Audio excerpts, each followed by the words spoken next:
It is the final day in the month of January. The winter is the offseason in Major League Baseball, but you bet your bottom dollar, maybe billions of dollars if you are in Baltimore at the moment, that we have some MLB news for you on this Wednesday on the early line on SportsGrid. I am Ben Stevens. He is Donnie RightSide. The man in the middle is our MLB insider and the host of NewsWire, which starts at 11 a.m. Eastern Time. That is Craig Mish. Craig, a ton to dive into here around Major League Baseball on this Wednesday. The hot stove is picking up, but it's even hotter in Baltimore to the tune of $1.725 billion as John Angelos and the Angelos family is reportedly selling the Baltimore Orioles. Craig, when we have news, let's not bury the lead. What was your reaction to this big blockbuster out of MLB yesterday? Yeah, I had heard rumors of this a couple of weeks ago, so it didn't really catch me by surprise. I guess the sales figure is one that's a little bit staggering, and it does show you that's when the owners in Major League Baseball are able to significantly make money. Listen, you can talk about how much they're making during the season on the TV deals and things of that nature based on ticket sales. None of the owners really open up the books, so you really don't know. But here's what we know is once the team is sold, that's when all the money comes in. So all the owners of baseball who own their team, once they sell, that's when you can expect it. And it's not tangible, I guess, at the time. It's just under the assumption that eventually you're going to get that 1.2, 1.3. And in this case, it'll be the highest ever at 1.75. But guys, we can get into it here a little bit on the Orioles' point of view, because there's going to be some speculation as to how they're going to proceed forward, without a doubt. Yeah, it would be fun to watch it play out. And I guess from an Oriole fan perspective, it's got to be a great day there in the Delmarva Peninsula to say, finally, we get this ownership group out. Let's spend some money. Let's get back to the top of the standings in the AL, which they did do that last year. So good times ahead for the Orioles and certainly for their fan base. They really have to be liking that. But let's take a look today, Craig. As I look at the date, 1/31/2024. Tomorrow is February. That means 2 weeks away from pitchers and catchers. We've been waiting for the market movement here to tilt here on the free agent signing, because as you stated, there are hundreds of players out there that probably still needed to be signed to the respective ball clubs here. But we finally get some movement. Justin Turner with the Blue Jays here. Do you like that move, number one? And number two, when is that explosion of left and right? We can't keep up with how many players are being signed back to their baseball clubs. I mean, Donnie, I don't know the answer to that. It's look, we had these lines of demarcation for the last month. It's Ohtani, it's Yamamoto, it's January, it's the Super Bowl, it's this. Nobody knows the answer to it at this point. We're kind of all guessing. And we saw a couple of years ago this go deep into spring training and almost up until the season in March. I mean, look, could that happen? Is that in the plans? It's certainly possible at this point. It's not something that anybody wants to happen, but there's just simply too many players that are out there to think that all of these players could get signed in the next couple of weeks. And at this point, I also don't look, it's annoying the fact that some of Scott Boris's key guys are still unsigned, but for me to hold him like completely accountable for all of this when there are so many other players that are still out there, that feels sort of silly too. Like this domino effect. We just keep going back to this domino effect. The domino effect never happened in the offseason for baseball with any of these guys that have signed. As far as Turner is concerned, I would have preferred they signed Soler. We talked about that last week. I thought Soler was the perfect fit for them. Maybe he still is. I don't think the Blue Jays can be done at this point, and they kind of put themselves out there in a position where it looked like they were willing to invest between $600 and $700 million in Shohei Ohtani. So certainly they can get a lot more than Justin Turner if they wanted to. You would think their payroll could go up to $250, $260 if they needed to do that. But so face value, Turner's going to deliver offense. He always does wherever he goes. He probably can play till he's 45. He did it in Boston. He did it in LA. He'll do it in Toronto, Donnie, this year too.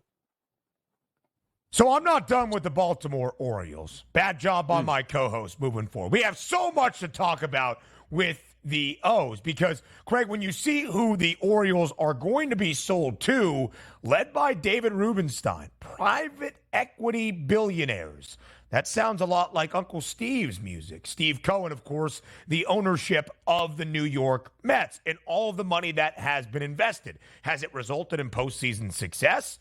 Not necessarily here for the Amazons. Might it for the Baltimore Orioles, who were the number one seed in the American League a year ago. They won the American League East. They have not won an American League pennant in more than 40 years. And Craig, when you look at the Orioles up and down the roster right now, probably the most talented young core in all of baseball, what does it mean for roster retention in keeping the young superstars in Baltimore?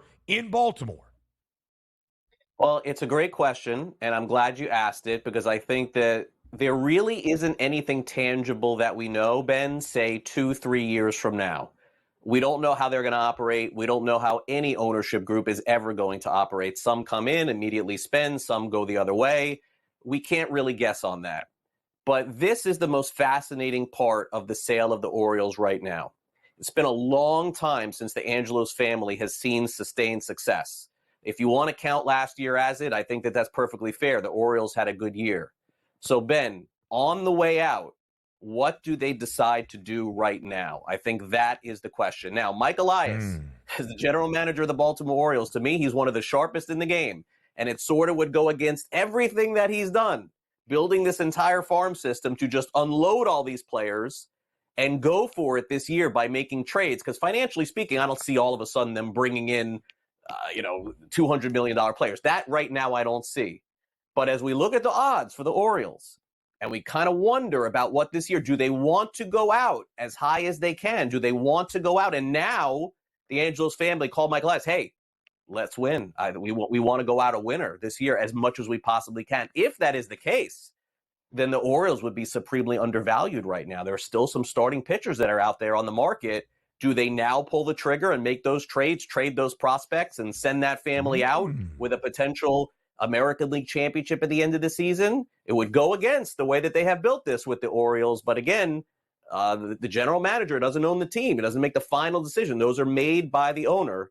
And I wonder which way this is going to go. It could just proceed as normal, guys, and nothing happens. And they just go about their business. The season starts. They sign, a one-year contract to some pitcher, and they just keep doing what they're doing and grinding it out. Or are we getting ready for some massive moves from the Orioles to make that push for the Angelos family this year? I guess we'll find out. It would be fun. Push the Yankees, push Toronto, and of course, Major League Baseball has to love it, particularly Scott Boras, billionaires coming in. Let's lift every salary up here as high as we can get to. Now, we did see from New York City with Steve Cohen come in, I'm going to buy myself a World Series. I'm going to tell you how I'm going to do it. Absolutely cratered that franchise where now they're taking 2 and 3 steps back in order to maybe buy some free agents in the future once they feel that they can compete on that level. Let's have some fun here at the FanDuel Sportsbook, though. Coming up shortly, we are going to get some baseball that you can watch on our TV, which means managers of the year. The odds are out at the FanDuel Sportsbook. American League, the favorite, A.J. Hinch. In the National League, it's Craig Counsell. But how about this year, Craig? I don't see any managers from the Atlanta Braves. I don't see any managers from the Dodgers here. Do we automatically throw the good teams out right away when we try to line up our odds here? It's like, you know what? They're going to be good. And if the manager's good, they win a World Series. He didn't do anything or have his hand in that. Yeah, I think, Donnie, usually the manager of the year, generally speaking, when it's between two managers, the one that's expected to win and the one that's not, usually the one that's not ends up winning. And that really speaks to last year. The National League Manager of the Year was Skip Schumacher. Nobody had that at the beginning of the season. So what's interesting about the names that you see there? Take a look at the American League. Who is that second name? Matt Quartaro? I think there's probably a lot of people watching, guys, that have no idea who Matt Quartaro is or what team he even manages. He's the manager of the Kansas City Royals.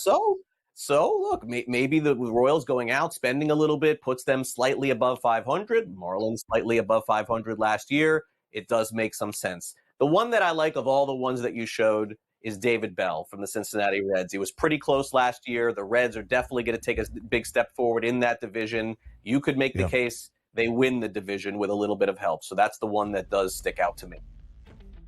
Craig Mish, we appreciate the time. Thank you for joining us on this Wednesday.